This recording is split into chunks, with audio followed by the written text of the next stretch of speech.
4 नवंबर 1922 मिस्र की तपती रेत, वादी अल मलूक, और एक शख्स जो तकरीबन हार मान चुका था, ब्रिटिश आर्कियोलॉजिस्ट हावर्ड कार्टर, जो पिछले 5 साल से सिर्फ एक ही चीज़ तलाश कर रहा था, एक गुमशुदा फिरौन की कब्र।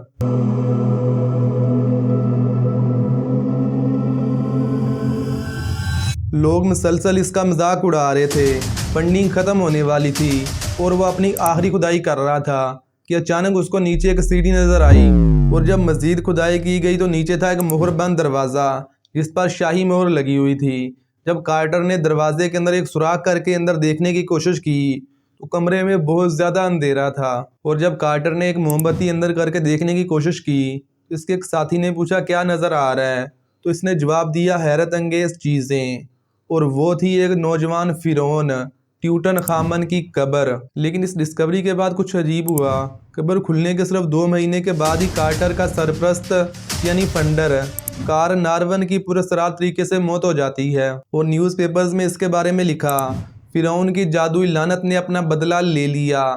तो अभी सवाल ये है, क्या वाकई उस कब्र में कुछ ऐसा था या फिर ये सब कुछ इत्तेफाक है? और असल सवाल आखिर उस कब्र में ऐसी क्या चीज़ थी जिसे पिछले हज़ारों सालों से महफूज रखा गया था? तो आज की इस वीडियो में हम इजिप्शियन ममीज़ का वो राज खोलने जा रहे हैं जो आपको फिल्मों में बताया नहीं जाता। तो इसके लिए हमें जाना होगा आज से 3000 साल पहले एंशिएंट इजिप्ट की तरफ। आज से 3000 साल पहले मिस्र के लोग मौत को इख्तिताम नहीं समझते थे। उनका अकीदा था कि हर इंसान के अंदर 2 रूहानी ताकतें होती हैं, का और बा। इनका मानना था कि मरने के बाद इंसान की रूह जिस्म में वापसी आती है, लेकिन एक शर्त थी, जिस्म का महफूज होना ज़रूरी है। अगर किसी का जिस्म ही गल सड़ गया तो उसकी रूह हमेशा के लिए इसी दुनिया में भटकती रहेगी। इनके इसी यकीन ने ममीफिकेशन को जन्म दिया। अभी आपने ये लफ्ज़ ममी किसी ना किसी मूवी या टीवी सीरियल के अंदर ज़रूर सुना होगा।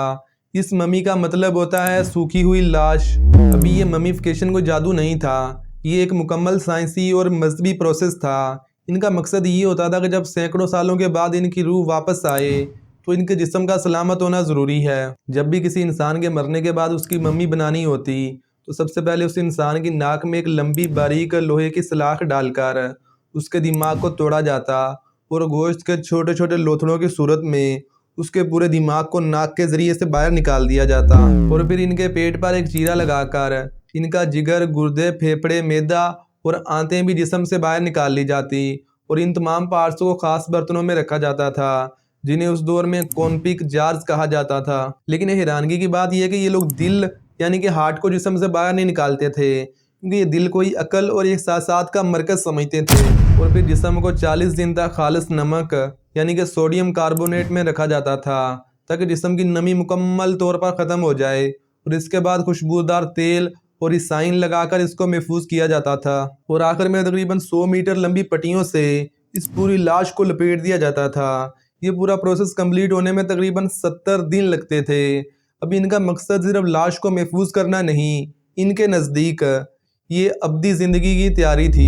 तो अभी यहाँ पर एक बहुत ही इंटरेस्टिंग सवाल आएगा कि क्या उस दौर में मिस्र के अंदर मरने वाले तमाम लोगों की ही मम्मीज़ बनाई जाती थी? तो इसका जवाब है नहीं, क्योंकि मम्मी बनाना बहुत ही महंगा अमल था। इसीलिए सिर्फ बादशाह, वज़ीर या आला तबका ही इसे अफोर्ड कर सकता था, और उस दौर में आम लोगों को आज की तरह सादा कब्रों में दफन कर दिया जाता था। और उस दौर में मिस्र का जो भी बादशाह बनता था उसको फ़िरौन कहते थे, यानी कि फ़िरौन किसी का नाम नहीं था। ये मिस्र का जो भी बादशाह होता था ये उसका एक लक़ब होता था। और फ़िरौन के लिए तो सोने के ताबूत, खजाने, हत्ता के गुलामों के मुजस्मे भी इनकी कब्र के अंदर रखे जाते थे ताकि बादशाह जब दोबारा ज़िंदा हो तो ये गुलाम इसकी खिदमत कर पाएँ। तो अभी हम वापसी आते हैं अपनी उसी कहानी पर। जब 1922 में हावर्ड कार्टर ने कब्र खोली तो ये एक 19 साल के फ़िरौन की कब्र थी जिसका नाम था तूतन खामन। अभी इसकी मम्मी को 3 ताबूतों के अंदर रखा हुआ था, और हैरानगी की बात तो ये कि ऊपर वाले 2 ताबूत लकड़ी के बने हुए थे जिन पर सोने की एक बारीक तह चढ़ी हुई थी, जबकि अंदर वाला तीसरा ताबूत 110 किलो खालिस सोने से बना हुआ था जो कि अपनी नोयत का एक मुनफरद शाहकार था। और इसके अलावा फ़िरौन के ताबूत से एक मिस्री मास्क मिला जो कि 11 किलो खालिस सोने और नीले कीमती पत्थरों से बना हुआ था जो कि इस मम्मी के चेहरे पर रखा गया था।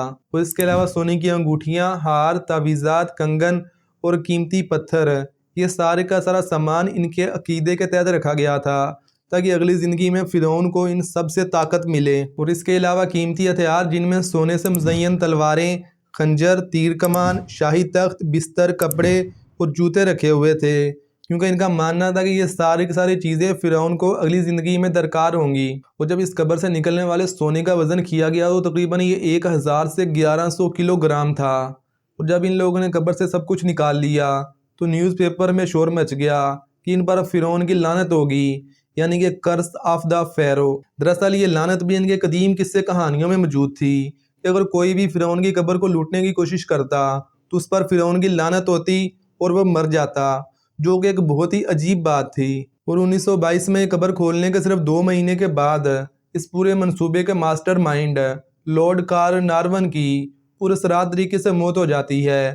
لیکن حیرانگی کی بات یہ ہے کہ ان کے ٹیم کے زیادہ تر لوگوں کو کچھ نہیں ہوا، لیکن سائنٹیفک ریسرچ کے مطابق فرعون کی قبر پچھلے 3000 سال سے بند تھی، تو یہ ممکن ہے کہ اس کی قبر کے اندر کچھ ایسے بیکٹیریا یا فنگس پیدا ہو گئے ہوں جو کہ اس کی بیماری کا سبب بنے ہوں، لیکن کوئی جادوئی لعنت جیسا کوئی ثبوت نہیں ملتا۔ اچھا، تو ابھی آپ میں سے بہت سارے لوگ سوچ رہے ہوں گے کہ کیا یہ ممی سچ میں زندہ ہو سکتی ہیں یا نہیں؟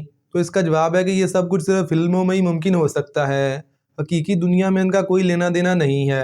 پٹیوں میں لپٹی ہوئی ممیز دراصل سوکھی ہوئی لاشیں ہیں، اور ان کا دوبارہ زندہ ہونا اور وہ بھی اس دنیا میں، یہ تو امپوسیبل ہے۔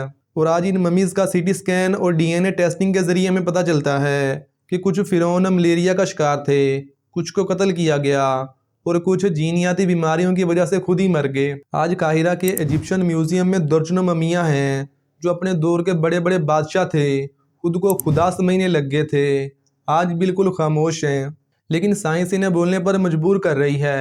اور یہ میوزیم میں پڑی ہوئی ممیاں ہمیں چیخ چیخ کر بتا رہی ہیں کہ دیکھ لو، آج ہمارے ہاتھ خالی ہیں، تمہارا اس دنیا کا مال اس دنیا میں رہ جانا ہے، آخرت میں بس تمہارے اعمال ہی کام آنے ہیں۔